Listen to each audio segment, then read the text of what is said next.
Mis lecturas de agosto.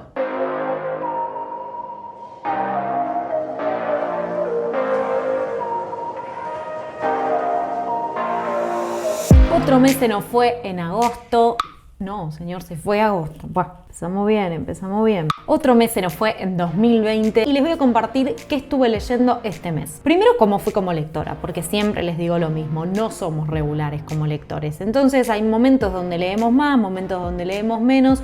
Este mes en particular lo empecé con una recomendación que me habían hecho, que era Salvar el Fuego, de Guillermo Arriaga. A mí me dio el acceso a Alfaguara, a un ebook, que uno en general con el ebook no sabe cuánto es el grueso del libro, obvio, se puede fijar la cantidad de páginas, pero yo arranqué como un libro normal, resulta que tenía como 700 páginas. Yo decía, ¿por qué siempre estoy como en el mismo porcentaje de avance? Bueno, es un libro que no terminé y no creo que lo vaya a terminar. Hacia el final del video les voy a contar por qué. Por si a alguno le interesa o estaba como pispeando ese libro, les voy a dar mi opinión. No suelo hacer recomendaciones negativas, pero como yo no lo pude terminar y tengo argumentos para eso, los invito a que se queden al final del video y que vean esa parte. Tuve la oportunidad de leer 5 libros que me gustaron mucho y que se los quiero recomendar en el video de hoy. Así que arranquemos. Estaba muy bloqueada con Salvar el Fuego y de pronto llegó a mis manos el libro de cuentos Larga Distancia de Tali Goldman de Concreto Editorial. En estos 6 cuentos, la mayoría que transcurren en el contexto de la colectividad judía que Tali Goldman conoce desde adentro, nos encontramos con personajes que generalmente sufren, pero sufren de una manera que vuelve ese sufrimiento bastante cómico a la hora de leerlo y nos podemos sentir identificados y como de pronto vamos a encontrarnos sonriendo con algunas actitudes, vamos a terminar sanando o descubriendo algunas cosas que nos pasan a nosotros con nuestros contextos y lo que nos rodea, más allá de que no nos parezcamos tanto a esos personajes. Tali Goldman escribe de una forma muy original. Tiene un uso de las palabras bastante desordenado, no es un uso clásico del lenguaje. Son cuentos entretenidos y que va a hacer que el libro sea muy fluido, lo vamos a leer muy rápido y vamos a poder volver sobre algunos cuentos en particular. Obviamente tengo mis favoritos y tengo los que me gustaron menos, para revisitar las actitudes que toman esos personajes y por qué las toman. Y hay un concepto básico que son los silencios y los secretos. La mayoría de los personajes viven en contextos donde tienen que guardar silencio o donde no pueden contar lo que les pasa porque o no les sale o no lo terminan de entender exactamente y trazan una especie de complicidad no querida con el lector que sabe y entiende lo que les está pasando o puede reinterpretar lo que les está pasando y sacar sus propias conclusiones. Magnífico.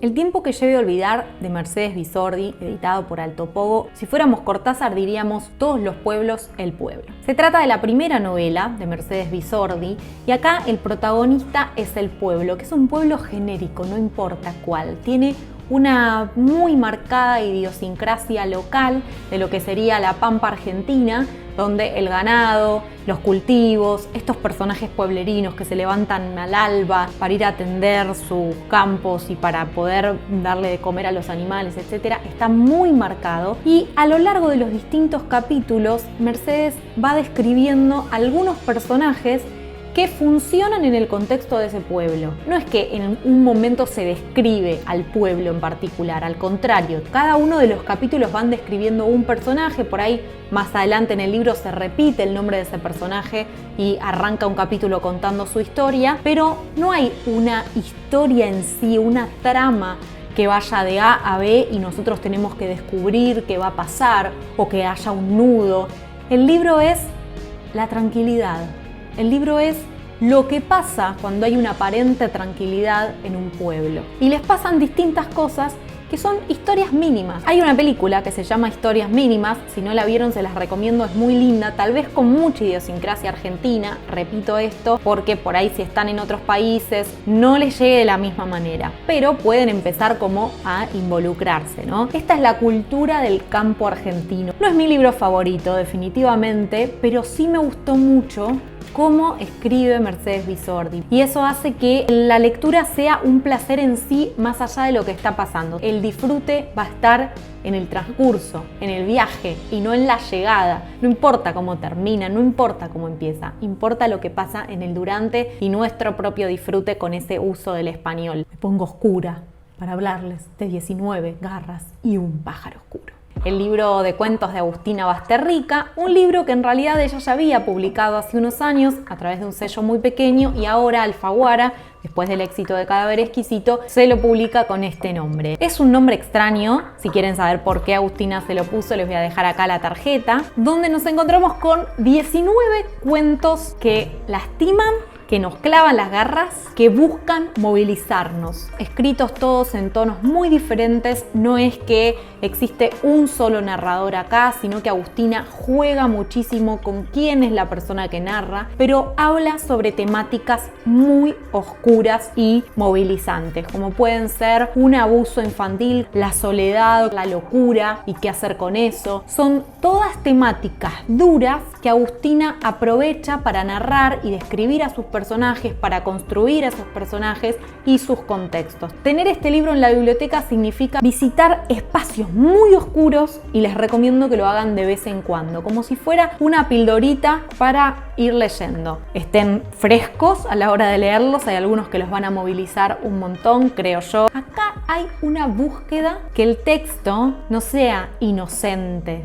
sino que me haga sentir indefenso para movilizar mis propias ideas y estructuras. Sería adecuado decir, antes de pasar al siguiente libro, que les agradezco mucho a todos los que patrocinan este canal. Si ustedes tienen ganas de hacer un aporte económico que me permita a mí continuar con mi trabajo a remo puro, les dejo el link para Mercado Pago. Si no, también pueden entrar a patreon.com/porqueleerok, donde hay recompensas para aquellos que hagan sus aportes. Si esas recompensas le copan, la compran y yo me hago cargo de que llegue a sus manos. Y después de esa oscuridad llegó Los años tristes de Kawabata, de Miguel Sardeña. Quisiera poder resumir de alguna forma este libro sin decirles me generó paz, me generó amor. ¿Cómo es que un libro te genera amor? El personaje principal de este libro, que se llama Facundo, recibe al comienzo de la novela la noticia de que su padre ha muerto. Él y su padre están distanciados desde hace mucho tiempo. Se da cuenta que se le empiezan a mover un montón de recuerdos familiares, entre otros, por ejemplo, un secreto que guardaban con su papá, que eran las razones o las supuestas razones del suicidio de su mamá. Ahí Facundo empieza a hacer un trabajo retrospectivo, casi sin darse cuenta, a través de la búsqueda de la historia de un autor japonés Nobel de literatura en los años 60, como fue Kawabata. Facundo viaja a Japón y todo el trayecto que hace desde enterarse de la noticia de la muerte de su padre hasta el viaje a Japón y lo que le sucede allá es la búsqueda constante de quién es él, de quién es su familia, de cómo repercuten esas costumbres japonesas y esos aspectos sobresalientes de la cultura japonesa que en mi caso desconocía, y cómo eso aplica a la vida cotidiana tanto de una familia japonesa como de una familia que emigró de Japón, y los conceptos que se desarrollan acá sobre la cultura y la historia japonesa me resultaron sumamente interesantes, atrapantes de por sí, pero no atrapantes porque necesito saber qué le pasa al personaje, ¿no? Rompiendo un poco ese concepto de la novela con principio, nudo y desenlace. Tal es así que terminé de leerlo y pedí el contacto de Miguel Sardeña, le escribí, charlamos, porque la verdad es que me resultó un gran punto de partida en mi historia, que como lectora no tengo una gran llegada a la cultura japonesa, me despertó un montón de preguntas. Si el libro lo divido en 3 partes, creo que tiene un muy buen primer tercio y un gran tercer tercio, no tanto el medio, como que ahí sentí que se perdía un poco el hilo, que yo me distraía más fácil, pero el libro en general, el armado es extraordinario. Este libro recibió una mención en el año 2016 en el premio Clarín de novela y el jurado dijo, che, ojo, este libro recomendamos que alguien lo publique. Llegó el 2020 y Odelia Editora se hizo cargo de esa tarea y me alegró un montón. Querían una novela de estructura clásica, querían una novela que los atrape al punto de que se olviden de que tienen un celular en la mano o cerca. Vidrio, de Gabriela Borrelli Azara. Todavía tengo la soga al cuello. Les voy a decir que este libro, como su nombre lo indica, se les va a clavar en la frente. Trácate. La protagonista de este libro, que es Laura, ingresa al penal, no sabe por qué está en la cárcel, se acuerda que apareció adelante del cuerpo de una persona, que después sabremos quién es, esa persona estaba muerta, llega la policía, una mujer que estaba con ella en esta pseudo escena del crimen sale por la ventana y la deja sola. Eso lo vamos a ir reconstruyendo, pero es a grandes rasgos lo que pasa al principio de la novela. Ella entra al penal y le dicen, en 30 días vas a tener un careo o un encuentro con esta otra mujer y van a confrontarse las dos versiones. Y ella dice, ¿qué versión? Si yo no me acuerdo nada, no sé qué estaba pasando ahí. Bueno, trata de recordar. Ella tiene 30 días para acordarse qué es lo que le pasó. Pero no es la primera vez que Laura está en la cárcel y no es la primera vez que está en esa cárcel. Entonces, al ingresar se va a encontrar con todos los contextos carcelarios. Ya hablamos de esto cuando les hice la reseña de Ultratumba de Leo Yola. El punto es que la descripción del penal y el contexto carcelario, que es básicamente el 90% del libro, porque lo que le va pasando a la protagonista, su transformación al estar en el encierro, es una crítica hacia el sistema penitenciario, pero no es la búsqueda en particular de este libro, sino de mostrar el camino de transformación de una persona estilo Breaking Bad, de cómo un contexto puede influirte, no solo un contexto carcelario, sino un contexto familiar, un contexto de amigos, una mala junta, como se diría, puede influirte al punto de que vos te transformás como persona y terminás creyéndote quién sos a partir de una construcción externa que corresponde a tu contexto. Lo atrapante que es este libro es tan directamente proporcional como la rara forma en la que está resuelto, que no es mi favorita. No digo que está mal, digo que no es mi favorita, no es tanto el cierre que yo hubiera preferido, pero entiendo también la búsqueda de esta autora. Y cuando yo hice un par de historias en Instagram diciendo estoy enloquecida con este libro, la gente de Club M me dijo la segunda lectura es mucho mejor. Así que ya empecé a leerlo de nuevo para encontrarle algunas cositas que seguramente harán que dentro de un tiempo vea esta reseña y diga, Cecilia, hubieras destacado esto, hubieras dicho lo otro. Estoy de acuerdo, perfecto, pero a veces las primeras lecturas nos dejan... Llega el momento de hablarles de Salvar el Fuego, pero antes, si les gustó este video, ¿por qué no le dan un like? ¿Por qué no se suscriben al canal?